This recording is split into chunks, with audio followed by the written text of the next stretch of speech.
નમસ્કાર, આપની સાથે હું છું પાયલ. સ્ક્રીન પર તમને વેધર એક્સપર્ટ પરેશભાઈ ગોસ્વામી દેખાતા હશે. વાત વરસાદની કરવી છે. જે ભયાનક વરસાદનો રાઉન્ડ છે શરૂ થઈ ગયો છે. ગઈકાલથી જ અનેક જિલ્લાઓમાં ભારે વરસાદ પડ્યો છે. આગામી 48 કલાક અને આ વરસાદનો જે રાઉન્ડ છે કયા જિલ્લામાં ધોધમાર વરસાદ લાવશે એ વિષય પર વાત કરીશું. પરેશભાઈ, પહેલા તો થેન્ક યુ સો મચ, તમે સમય આપ્યો એ બદલ. અને સૌથી પહેલો સવાલ એ છે કે ગઈકાલથી એ વરસાદની શરૂઆત થઈ ગઈ છે. આપણે અલગ અલગ મોડલમાં જોઈએ તો સિસ્ટમ ખૂબ મજબૂત પણ દેખાઈ રહી છે. ગુજરાત પર કેટલી અસર કરશે, કયા જિલ્લાઓ પર અસર કરશે? બેન, ચોક્કસથી આમ જોવા જઈએ તો અગાઉથી જ એક અનુમાન હતું કે 28 સપ્ટેમ્બરથી લઈને 2 ઓક્ટોબર વચ્ચે રાજ્યની અંદર એક મોટો વરસાદી રાઉન્ડ આવશે. લગભગ 50 થી 60% વિસ્તારને પ્રભાવિત પણ કરશે. એ મુજબ આ બંગાળની ખાડીની સિસ્ટમ છે. આ સિસ્ટમ છે સૌપ્રથમ સાયક્લોનિક સર્ક્યુલેશન થી પછી મહારાષ્ટ્ર ઉપર આવીને મજબૂત બની અને મજબૂત લો પ્રેશર બન્યું હતું. અને એ મજબૂત લો પ્રેશર છે એ જેમ અરબ સાગર થી નજીક આવતું ગયું એમ એનો જે સિયર ઝોન હોય અરબ સાગર સુધી લંબાયો અને અરબ સાગર સુધી આ સિયર ઝોન લંબાણો, જેને કારણે એક પૂરતી એનર્જી મળી છે. અને આ સિસ્ટમ છે એ લો પ્રેશરમાંથી પણ મજબૂત બની અને ડિપ્રેશન નજીક હવે આ સિસ્ટમ આવી ગઈ છે. અને સિસ્ટમ છે ગઈકાલે મહારાષ્ટ્રમાં હતી, છતાં પણ ગુજરાતની અંદર વરસાદ ધોધમાર જોવા મળ્યો છે. આજની તારીખે આ સિસ્ટમના લોકેશનની વાત કરવા જઈએ તો આજે 29 સપ્ટેમ્બર 2025 ના રોજ જે 11 વાગ્યા સુધીનું અમારું લાસ્ટ પ્રિડિક્શન છે બેન, એ મુજબ સિસ્ટમ છે એ અત્યારે દક્ષિણ ગુજરાત અને સૌરાષ્ટ્રના વચ્ચેનો જે અખાત છે, જે દરિયાકાંઠો છે, એની અંદર એનો સેન્ટ્રલ પાર્ટ છે. અને સંપૂર્ણપણે આનો જે ઘેરાવો છે એ મહારાષ્ટ્ર અને રાજસ્થાન બોર્ડર સુધી લંબાયેલો છે. એટલે જે સેન્ટ્રલ પાર્ટથી લઈ અને 430 કિલોમીટરની ઓરસ ચોરસ ચારે દિશાઓમાં એનો ઘેરાવો છે ફેલાયેલો છે. સિસ્ટમ અત્યારે પણ હજુ 700 એચપીએ ની ઊંચાઈ ઉપર છે. સિસ્ટમ જે નીચી આવતી હોય એટલી બધી નીચી પણ નથી, 700 એચપીએ લેવલે છે. સિસ્ટમ 850 એચપીએ લેવલે નથી આવી.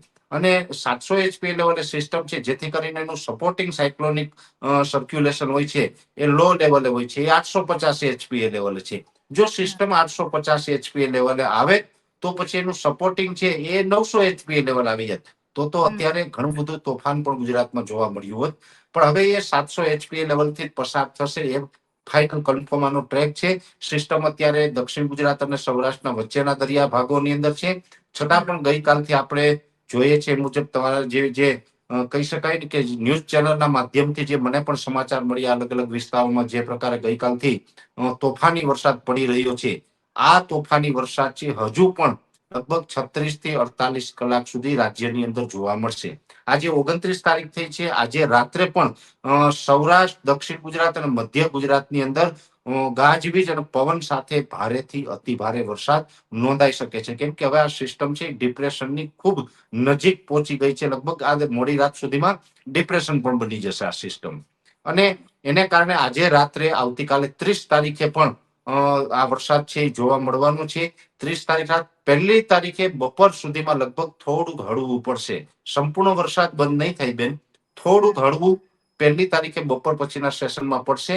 1 તારીખે બપોર સુધી હજુ પણ રાજ્યના અલગ અલગ વિસ્તારમાં તોફાની વરસાદ જોવા મળશે. હવે જે વિસ્તારની વાત કરવા જઈએ તો દક્ષિણ ગુજરાતમાં તો લગભગ હવે 36 થી 48 કલાક, એટલે કે આજે 29 તારીખ થઈ છે, 30 તારીખે મોડી રાત સુધી દક્ષિણ ગુજરાતમાં હજુ તોફાન જોવા મળશે. પછી ત્યાં થોડુંક હળવું પડતું જશે.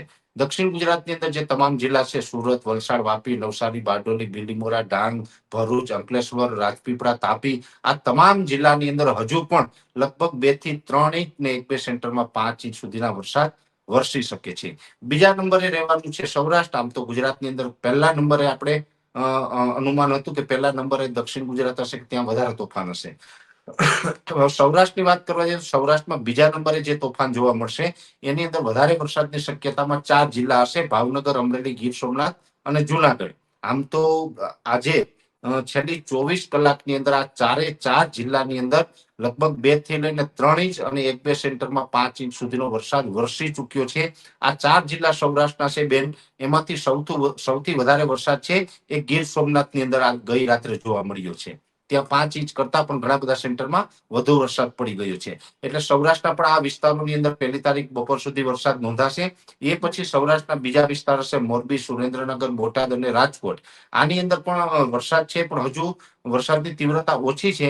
આજે અને કાલે 29 તારીખે અને 30 તારીખે, એમ 2 દિવસ સુધી આ 4 જિલ્લા છે ઉત્તર સૌરાષ્ટ્રના, એની અંદર 1 થી 1.5 ઇંચ સુધીનો વરસાદ વરસી શકે છે. પશ્ચિમ સૌરાષ્ટ્રમાં દ્વારકા, જામનગર, પોરબંદર જેવા જે વિસ્તારો છે એ વિસ્તારોની અંદર પણ વરસાદ છે 1 થી 1.5 ઇંચ, 1-2 સેન્ટરમાં 2 ઇંચ સુધીનો વરસાદ છે એ 1લી તારીખે રાત સુધીમાં, અને ત્યાં હળવા વરસાદ છે 2જી તારીખે સાંજ સુધી પણ નોંધાતા રહેશે. એ પછી હશે કચ્છ જિલ્લો. કચ્છ જિલ્લામાં આમ તો આપણું જે પૂર્વાનુમાન છે એ મુજબ રાપર તાલુકામાં થોડુંક હળવું રહેશે. ત્યાં પણ હળવાથી મધ્યમ ભારે ઝાપટાઓ તો નોંધાતા જ રહેશે. રાપર તાલુકાને બાદ કરતા અન્ય વિસ્તારો છે એ તમામ વિસ્તારમાં અડધાથી લઈને 1.5 ઇંચ સુધીના વરસાદ હજુ પણ પડે તેવી શક્યતાઓ માનવામાં આવી રહી છે. એ સાથે જે ઉત્તર ગુજરાતના ભાગો છે, જેમાં વાવ, થરાદ, બનાસકાંઠા, પાટણ અને મહેસાણા, આ જે 4 જિલ્લા છે, આ ચારેય જિલ્લાની અંદર 1 થી 1.5 ઇંચ અને અમુક વિસ્તારમાં 2 ઇંચ સુધીના વરસાદ આજે અને આવતીકાલે રાત સુધીમાં વરસી શકે છે.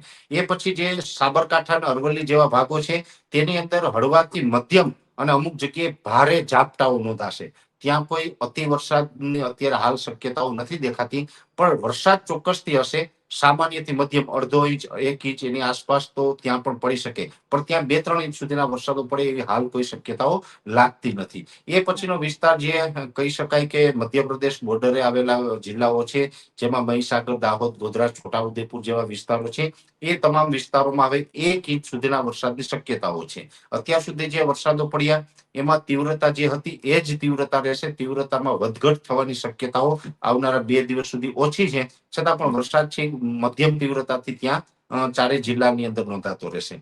પછી આવશે મધ્ય ગુજરાત. મધ્ય ગુજરાતની અંદર વિરમગામ, આણંદ, સાણંદ, નડિયાદ, જે આપણે ખેડા, વડોદરા, કપડવંજ, ગાંધીનગર અને અમદાવાદ, આ જે તમામ સેન્ટરો છે બેન, એ તમામ સેન્ટરની અંદર 2 તારીખ સુધી વરસાદની શક્યતાઓ છે. આમ તો ફરતો રાઉન્ડ છે એની અંદર લાગી રહ્યું છે કે અમુક જગ્યાએ 1લી તારીખે બપોર પછી ખુલ્લું થઈ જશે. જો કે 2 તારીખે મધ્ય ગુજરાતના જે મેં આપણે સેન્ટર જણાવ્યા છે તમામ સેન્ટરમાં 2 તારીખે સવારથી હળવું હશે, પણ વરસાદ બંધ નહીં થાય. વરસાદ 2 તારીખે સાંજ સુધી એ બધા વિસ્તારોમાં ચાલુ રહેશે, અને મધ્ય ગુજરાતમાં પણ લગભગ 1 થી 2 ઇંચ અને અમુક વિસ્તારમાં 2 થી 3 ઇંચ સુધીના વરસાદો હજુ પણ ત્યાં પડે તેવી શક્યતાઓ અમે માની રહ્યા છીએ. અને મહત્વની વાત બીજી એ પણ છે, આમાં ચિંતાનું કારણ એ ગણી શકાય, આમાં ખૂબ તીવ્ર થંડરસ્ટોર્મ થઈ રહ્યા છે. હજુ પણ થંડરસ્ટોર્મ થશે. આપણે આમ તો મને ખ્યાલ છે ત્યાં સુધી લાસ્ટ વખત આપણે જમાવટ સાથે વાત થઈ હતી ત્યારે પણ મેં કીધું હતું કે ભાઈ આમાં ગાજવીજ અને પવનનું પ્રમાણ વધારે રહેશે, અને એ જ મુજબ પવન આપણે જોવા મળી રહ્યો છે. પવન છે એ 40 થી 50 કિલોમીટર પ્રતિ કલાક, અને એના જે ગસ્ટિંગ હોય છે લગભગ 60 કિલોમીટર પ્રતિ કલાકની ઝડપે નોંધાઈ રહ્યા છે. એટલે આ પવનની ઝડપ છે નોર્મલ કરતા ખૂબ વધારે છે. વધારે પવન હોવાના કારણે જે ખરીફ પાકોમાં જે ઊંચાઈવાળા પાક હશે, મકાઈ હોય, ડાંગર હોય, બાજરી છે, ત્યાર પછી કપાસ છે, સોયાબીન છે, આ તમામ પાકને બહુ મોટું નુકસાન બેન જઈ શકે છે. એટલે પવન સાથે અને ગાજવીજ સાથે વરસાદ મધ્ય ગુજરાતમાં પણ જોવા મળશે. એટલે ઓલ ઓવર જોવા જઈએ તો 2 તારીખ સુધી, આમ તો આપણું જે અનુમાન છે 28 સપ્ટેમ્બર થી 2 ઓક્ટોબર, એ જ મુજબનું હજુ કન્ટિન્યુ છે. અત્યારે સિસ્ટમ છે મેં આપને જણાવ્યું એમ સૌરાષ્ટ્ર અને દક્ષિણ ગુજરાતના વચ્ચેના ભાગમાં છે, અને હવે ધીમે ધીમે એ આગળ વધી રહી છે. જો કે 4 થી 8 સપ્ટેમ્બરમાં જે વરસાદી રાઉન્ડ હતો એ સિસ્ટમ જે રીતે ઝડપથી પસાર થઈ હતી એમાં થોડીક ગતિ ઓછી હતી, એના કરતા આની થોડીક સ્પીડ વધારે છે. એટલા ઝડપથી પસાર થઈ જશે. પણ ઝડપથી પસાર થાય છતાં પણ એના આઉટર ક્લાઉડ આપણી ઉપરથી પસાર થાય ત્યાં સુધીમાં 2 ઓક્ટોબર તો આવી જશે. એટલે 3 ઓક્ટોબરથી બેન આપણે સંપૂર્ણપણે આપણું વાતાવરણ ખુલ્લું થાય તેવી અપેક્ષાઓ રાખી શકીએ. જેમાં 1લી તારીખ સુધી વરસાદની તીવ્રતા વધારે, 1લી તારીખે બપોર બાદથી તીવ્રતા ઘટે, અને 2 તારીખે મોડી રાત સુધી વરસાદ ઘટેલી તીવ્રતા સાથે જોવા મળે તેવું અમારું એક અનુમાન છે બેન. પરેશભાઈ, સિસ્ટમ બંગાળની ખાડીમાં બની, ધીરે ધીરે આગળ વધી, વધારે મજબૂત થતી ગઈ, અને જેમ જ અરબી સમુદ્રમાં એને પ્રવેશ કર્યો એ વધારે તીવ્રતા દેખાઈ રહી છે. એટલે મહારાષ્ટ્રના વિસ્તારોમાં ખૂબ વધારે વરસાદ લાવી એ જ તીવ્રતાથી હવે ગુજરાતમાં પણ વરસાદ પડવાની સંભાવના છે. તો આ સિસ્ટમ આટલી મજબૂત કેવી રીતના બની, એના કારણો કઈ છે? ચોક્કસ બેન, એનું કારણ હોય છે ટેમ્પરેચર. એનું સ્વાભાવિક રીતે વાત છે કે અત્યારે જે સપ્ટેમ્બર મહિનો હોય ત્યારે જમીની તાપમાન અને દરિયાઈ તાપમાન છે એ ઉચકાતું હોય છે. જે આપણે ઘણા સમયથી જે ચોમાસા દરમિયાન તાપમાન છે એ લગભગ 23 થી લઈ અને 28-29 ડિગ્રીની રેન્જમાં ચાલતું હતું અલગ અલગ વિસ્તારોમાં.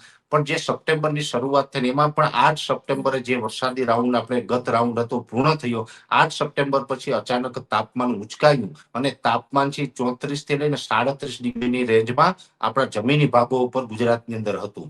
જમીનો ભાગો ઉપર તાપમાન વધે એટલે સ્વાભાવિક રીતે દરિયાઈ સપાટી પણ ગરમ થાય, ત્યાં પણ તાપમાન ઊંચું જાય.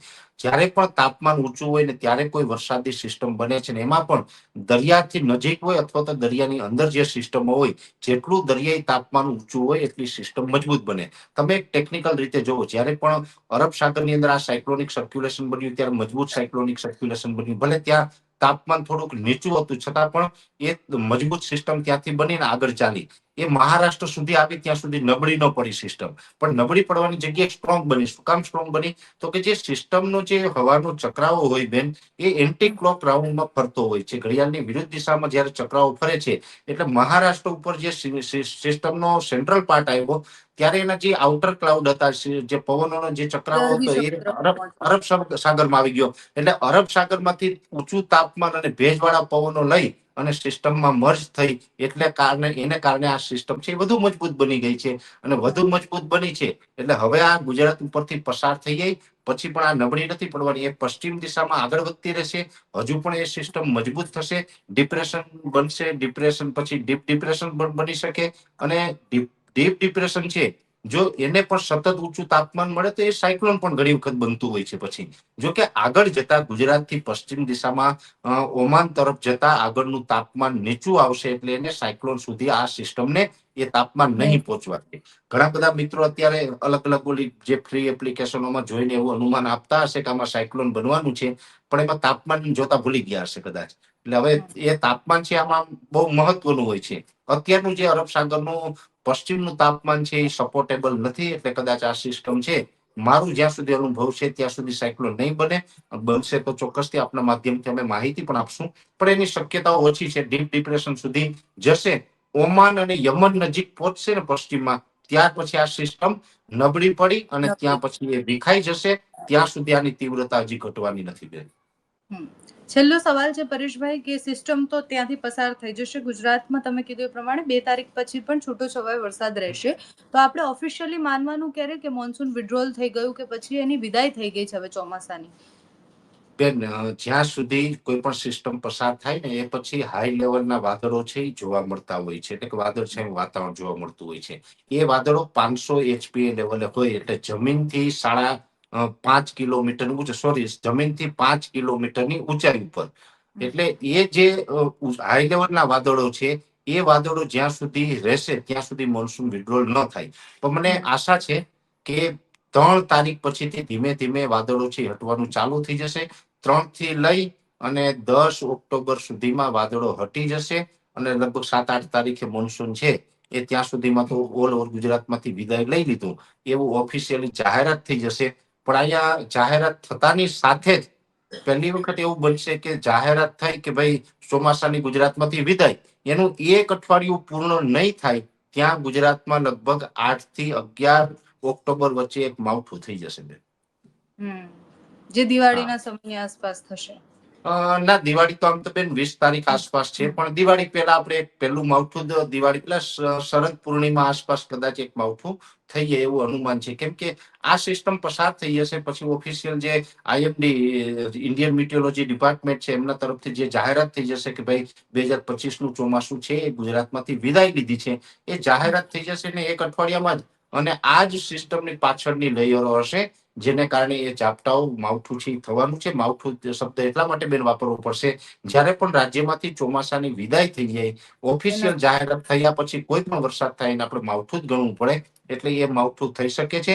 જો કે વિદાયની જાહેરાત એટલા માટે જરૂરી હોય છે કેમ કે એના ક્રાઇટેરિયા હોય, ખબર હોય કે વરસાદ હજુ પણ થવાનો છે છતાં પણ OLR નું ડાઉન થઈ જવું છે, હવાઓની જે દિશા, હવાઓની ગતિ અને ભેજનું પ્રમાણ, એટલે ખાસ કરીને OLR અને ભેજનું પ્રમાણ છે એ અતિ મહત્વના હોય છે. આ બંને ક્રાઇટેરિયા છે એ ફૂલફિલ થઈએ તો પછી વરસાદ ભલે પડવાનો હોય છતાં પણ ચોમાસાની વિદાયની જાહેરાત કરવી પડતી હોય છે. અમુક જે ટેકનિકલ જે પોઈન્ટ હોય છે એને ધ્યાનમાં રાખીને એ જાહેરાત થતી હોય. અને ટેકનિકલ પોઈન્ટ જોવા જઈએ તો મારું અનુમાન છે એ મુજબ 3 થી લઈ અને 7 ઓક્ટોબર વચ્ચે આ ટેકનિકલ જે ફૂલફિલ થવા જોઈએ ક્રાઇટેરિયા એ થઈ જશે બેન. થેન્ક યુ સો મચ પરેશભાઈ, તમે સમય આપ્યો એ બદલ આપનો ખૂબ ખૂબ આભાર. ગુજરાતમાં જે વરસાદનો આ રાઉન્ડ છે એમાં મોટા ભાગે આખા ગુજરાતમાં સાર્વત્રિક વરસાદ પડશે. અમુક જિલ્લાઓમાં છૂટો છવાયો વરસાદ પડશે તો અમુક જિલ્લાઓમાં ભારે વરસાદ પડશે. હવામાન વિભાગ, હવામાન નિષ્ણાંત જે પણ માહિતી આપતા રહેશે તમારા સુધી પહોંચાડતા રહીશું.